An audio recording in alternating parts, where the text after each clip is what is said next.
Hi, boys and girls. My name's Miss Debbie, and I'm going to read a story tonight called Handy Dandy, Helpful Hal. It's a book about helpfulness. And it is by Michael Waite, illustrated by Gary Townsdale. I hope you can see these pictures okay. There we were in our backyard. My wife and I were working hard. We had a giant list of chores, to be exact, 9,004. Both our children, Sam and Sue, told us they had things to do, like sipping slushy lemonade on a hammock in the shade. As I wiped my sweaty brow and rested my rusty plow, a funny fellow came my way. He crossed my lawn and said, "Good day." He pulled a wagon full of things, like tools and mops and paints and strings. The man had gadgets everywhere, inside his boot, up his hair. Sure got a lot of stuff there. He came right up and shook my hand. "Aha," he said, "you're just the man. I'm Handy Dandy, Helpful Hal, the pooped out parents' perfect pal." Hal went up to Sam and Sue and whispered in their ears, "Yoo-hoo! Up and at 'em, sleepyheads. Mom and Pop were pooped," he said.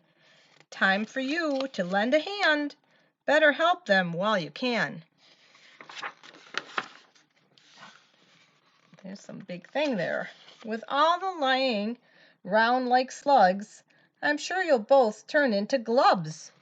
So that big thing over here is a glub. I'm sure you've heard of glubs before. All they do is eat and snore. Giant things all green and chubby. Say there, Sam, you're getting tubby. The kids look pretty scared of that big monster thing.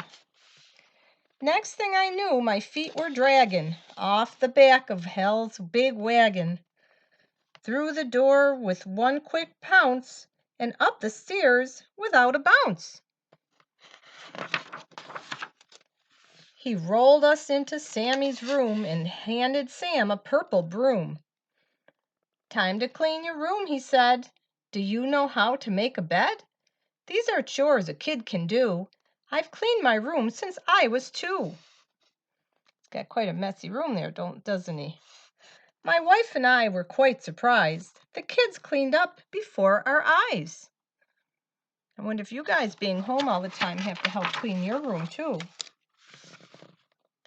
No sooner had they finished that than Hal called in the dog and cat.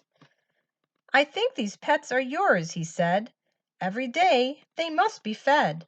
A simple chore I think you'll find. Let's try it once, if you don't mind." Sam and Sue each filled a dish with puppy pork and frisky fish. They filled the other bowls with water. Could this be my son and daughter?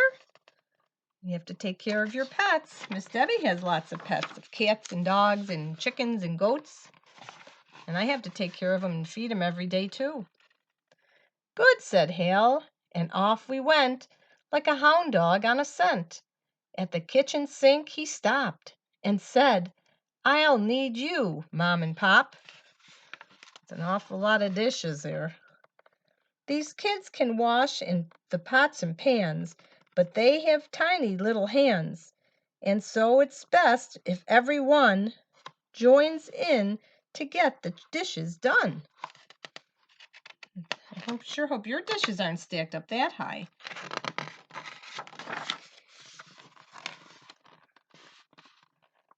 Before we knew what Hal was saying, soap was sudsing, water spraying. Soon we had those dishes clean, washed and dried, just like a dream. "While we were here," said Helpful Hal, "shall we do more? I think we shall. Here we have the dishes, the kitchen trash. They can dump it in a flash. Just put it in a plastic bag and out you go. Don't let it drag, because it might break."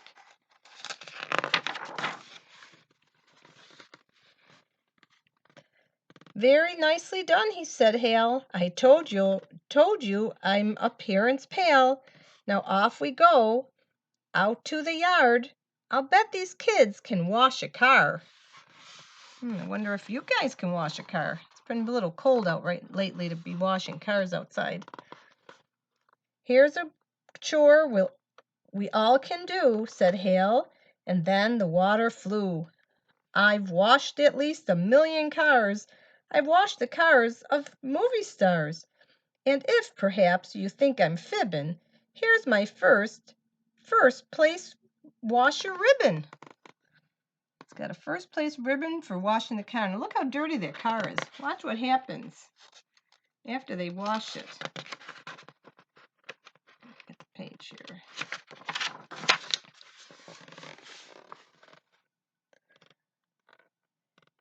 Susie hosed while Sammy scrubbed. We soaped and washed and wiped and rubbed. And soon that car was shiny bright. Good job, said Hal. You've done it all right. Now quickly let's complete our chores. We'll pull some weeds since we're outdoors. Be sure to check with Mom or Pop so that you don't yank up a carrot top. So you want to make sure they're weeds and not vegetables or flowers that shouldn't be pulled up yet. And if I can turn this page.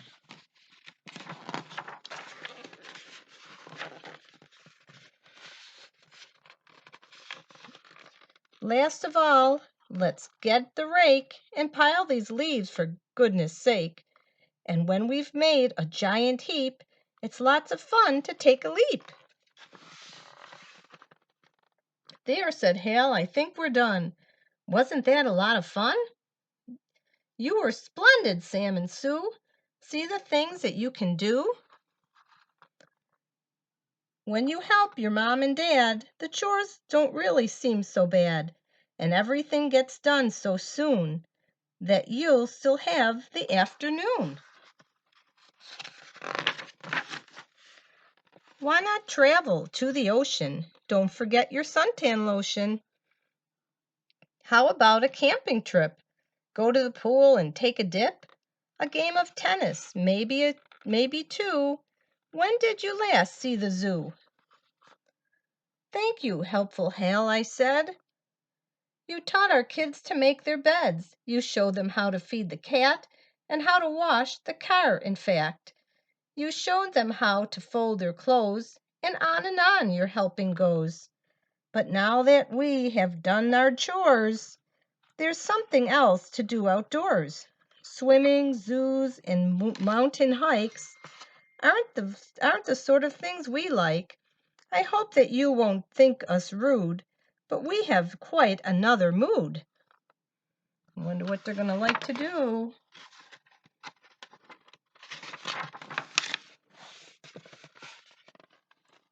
Look at that, the same what the kids were doing.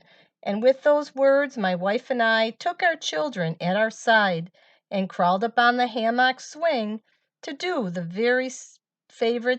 very favorite thing. So the mom and dad liked sitting on the swing on the hammock just like the kids. And then at the end here it says, whatever you do, work at it with all your heart, as working for the Lord, not for men. From Colossians 3:23. Okay, I hope you like that story. Have a good day. Bye-bye.